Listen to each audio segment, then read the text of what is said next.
काशी शब्द का सीधा अर्थ है रोशन होना, या ज्यादा सटीक अर्थ है रोशनी की मीनार, लाइट का टावर। तो ये प्रकाश स्तंभ काशी का प्रतीक है, क्योंकि ये एक मशीन है, ये एक यंत्र है, ये ब्रह्मांड को आपके पास लाने का एक ब्रह्मांडीय प्रयास है।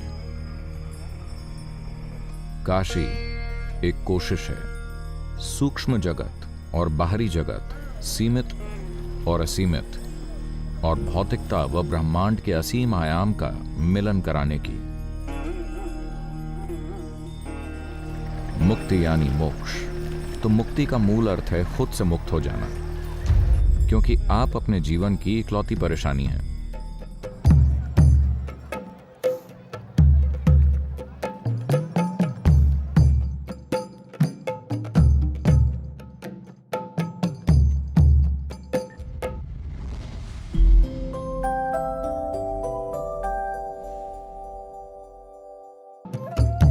काशी में होने का महत्व।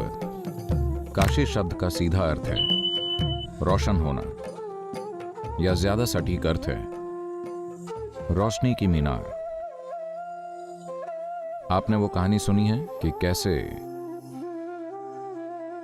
शिव ने कुछ जोड़ तोड़ करने के लिए पार्वती से अपनी बालियां गिराने के लिए कहा था, And she dropped. और उनकी बालियां गिरकर धरती में चली गईं। विष्णु स्त्रियों के चहेते हैं, हाँ, उन्हें सभ्य और शिष्ट होना ही है। शिव तो ऐसे हैं। विष्णु को अपनी शिष्टता दिखानी है, तो विष्णु बाली लेने उतर गए। जैसे जैसे वो गहरा और गहरा और गहरा खोदते गए, उन्हें इस परिश्रम से इतना पसीना आया, वो एक कुंड में इकट्ठा हो गया, जो मणिकर्णिका बन गया। मणिकर्णिका असल में एक कुंड था। उसके किनारे लोग अंतिम संस्कार भी करते थे। तो ये कुंड नदी में विलीन हो गया। कहा जाता है कि जब मणिकर्णिका कुंड बना था, तब गंगा नहीं थी। गंगा बाद में आई। जब गंगा आई तो कुंड गंगा में विलीन हो गया। जब उन्होंने ऊपर देखा तो शिव प्रकाश के टावर की तरह लग रहे थे। हमें यह समझना चाहिए कि आपने कभी एक शक्तिशाली टॉर्च आकाश की तरफ मोड़ी है? आपने कम से कम रात में कोशिश की, आपने रोशनी का एक टावर ऊपर जाते देखा? अगर टॉर्च शक्तिशाली है, आपको नहीं पता उसका अंत कहां है। वाकई उसका कोई अंत नहीं जानता। ऐसा लगा कि वो रोशनी अनंत है, तो ये रोशनी बस ऊपर बढ़ती गई बिना किसी रुकावट के। So this beam of light is the symbolism of Kashi because it is a machine, it is a yantra created. It's a cosmogenic effort. तो ये प्रकाश स्तंभ काशी का प्रतीक है, क्योंकि ये एक मशीन है, ये एक यंत्र है, ये ब्रह्मांड को आपके पास लाने की एक ब्रह्मांडीय कोशिश है। क्योंकि ये सौभाग्य है कि इस ब्रह्मांड का हर छोटा कण, एक परमाणु से लेकर अमीबा तक, एक कोशिका वाले जंतु तक, और ब्रह्मांड की बाकी सभी चीजें, और इस पूरे ब्रह्मांड का डिजाइन मूल रूप से एक ही है। काशी एक कोशिश है, सूक्ष्म जगत और बाहरी जगत, सीमित और असीमित, और भौतिकता व ब्रह्मांड के असीम आयामों का मिलन कराने की। ऐसा नहीं है कि हमें मिलन करवाना होगा, सब कुछ जुड़ा हुआ ही है। अभी हमारा हर काम बस जीवित रहने के लिए, हमें इससे परे जाकर और खुद को एक नई दिशा देकर अस्तित्व को देखना होगा। इसके लिए साधन जरूरी हैं। अगर आप ब्रह्मांड की प्रकृति को जान जाते हैं, तो अचानक आपके काम करने का तरीका और आपका इस ब्रह्मांड के साथ संबंध पूरी तरह से बदल जाता है। क्या इसके लिए काशी जाना जरूरी है? नहीं, जरूरी नहीं है। पर देखिए, आप कहीं भी सेहतमंद हो सकते हैं, पर कई लोग बीमार होने पर अस्पताल जाते हैं, क्योंकि ये एक ऐसी जगह है जहां कुछ साधन, सुविधाएं, दवाएं और एक्सपर्टीज एक ही स्थान पर उपलब्ध होते हैं।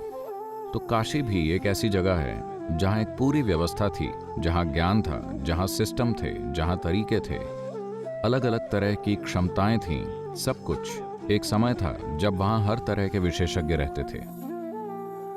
मानव जीवन में सबसे महत्वपूर्ण चीज है अपने शरीर की सीमाओं को जानना। आप कल पैदा हुए थे और कल दफन हो जाएंगे। जीने के लिए बस आज का दिन है। यही अस्तित्व की प्रकृति है।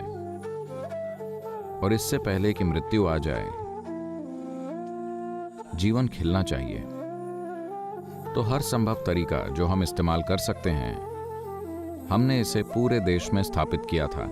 ऐसे कई तंत्र हैं, उनमें से अधिकांश दुर्भाग्य से टूट गए हैं, जिनमें यह भी शामिल है जो काफी हद तक भंग हो चुका है, पर इसका ऊर्जा वाला हिस्सा आज भी मौजूद है। यह पूरी तरह नहीं, पर ठीक ठाक जीवित है, क्योंकि हम जब भी ऐसे स्थानों की प्राण प्रतिष्ठा करते हैं, ध्यानलिंग भी ऐसा ही है। ऊर्जा उसकी बनावट में नहीं है, बनावट बस एक मचान है। काशी के बारे में आमतौर पर कहा जाता है, पौराणिक कथा में कहा जाता है, काशी शिव के त्रिशूल पर टिकी है, न कि जमीन पर। मैं अपने अनुभव में जो भी देख रहा हूं, उसके हिसाब से काशी की असली बनावट जमीन से करीबन 33 फीट ऊपर है। अगर हम में कोई समझ होती तो हमें 33 फीट से ऊपर कुछ भी नहीं बनाना चाहिए था। But we have. पर समझ की हमेशा कमी रही है। हाँ, दुनिया में इस चीज की हमेशा कमी रही है। और मेरे ज्यामितीय हिसाब से ये 72 या 7,200 फीट तक ऊंची हो सकती है। ऊर्जा की बनावट ऐसे बनाई गई है, तो इसीलिए उन्होंने इसे प्रकाश स्तंभ कहा, क्योंकि जो देख सकते थे उन्होंने देखा कि ये एक बहुत ऊंचा ढांचा है। And it did not stop there, it gave you access to what is beyond. The idea is… और ये कहीं नहीं रुकता, इसने आपको परे की चीज तक पहुंच दी। इसका लक्ष्य है कुछ ऐसा बनाना जो एक इंसान अपने भीतर एक संगठित सिस्टम की मदद से हासिल कर सकता है। सिस्टम जो हजारों वर्ष के कई लोगों के आत्मज्ञान के सार तत्व से तैयार हुआ है। अगर आपको चीजें खुद महसूस करनी है तो ये पहिए का फिर से आविष्कार करने जैसा है। आपको गैर जरूरी रूप से दर्दनाक प्रक्रियाएं झेलनी पड़ेंगी। पर अगर आपको दूसरे के ज्ञान की मदद से महसूस करना है तो आप में विनम्रता होनी चाहिए। आपको झुककर वहां पहुंचना होगा। इसलिए ये व्यवस्था इसलिए की गई थी ताकि काफी लोगों को ले जाया जा सके। तो लोग आए और उन्होंने हर तरह के तरीके और तंत्र स्थापित किए। Well, एक समय था जब 26,000 से अधिक मंदिर थे। हर एक में एक उसका अपना तरीका था जिससे मनुष्य आत्मज्ञान प्राप्त कर सकता है। इन 26,000 मंदिरों से जुड़े छोटे छोटे मंदिर विकसित हो गए, यानी मंदिर के कई कोण अपने आप में छोटे छोटे मंदिर बन गए। और एक समय था जब यहाँ 72,000 मंदिर थे। shrines at one time, when it's in full glory, 72,000 shrines across this mechanism called Kashi. जब ये शहर पूरे वैभव में था, तब इस पूरे काशी तंत्र में 72,000 तीर्थ स्थल थे। और ये रातों रात नहीं हुआ। बुनियादी बनावट एक अवधि में हुई, कोई नहीं जानता कि कब। कहते हैं कि सुनीरा भी यहाँ कुछ ढूंढते हुए आए थे। सुनीरा को 40,000 साल पुराना माना जाता है। तब तक ये एक फलता फूलता शहर बन चुका था। मार्क ट्वेन इसका इतिहास समझाते हुए कहते हैं कि ये शहर कथाओं से भी पुराना है। प्राचीनता की बात करें तो कोई नहीं जानता कि वाकई कितना पुराना। शिव यहाँ आए थे क्योंकि ये शहर इतना सुंदर था और वो आना चाहते थे। तो उनके आने से पहले से ही ये एक जबरदस्त शहर था। लगभग 2 साल पहले यहाँ वहाँ मंदिरों की 3 परतों की खोज हुई है, जो सब लंबे समय से बंद थे। यानी कि ये शहर समय के साथ जमीन में समा चुका है और बार बार एक शहर पर फिर से एक और शहर बसाया गया है। इस शहर की 3 से 5 परतें हैं, क्योंकि समय के साथ पृथ्वी रिसाइकल होती है। इसे लगातार 6-7 सदियों से तबाह किया जा रहा है। उसके बावजूद अगर आप थोड़े संवेदनशील हैं तो ये एक शानदार जगह है। क्या हम इसकी महिमा को पूरी तरह स्थापित कर सकते हैं? मुझे नहीं लगता। एक बात यह है कि यहाँ बहुत अधिक अशांति हुई है। दूसरी बात यह है कि इसे वापस बनाना बड़े बड़े सपने देखने जैसा होगा।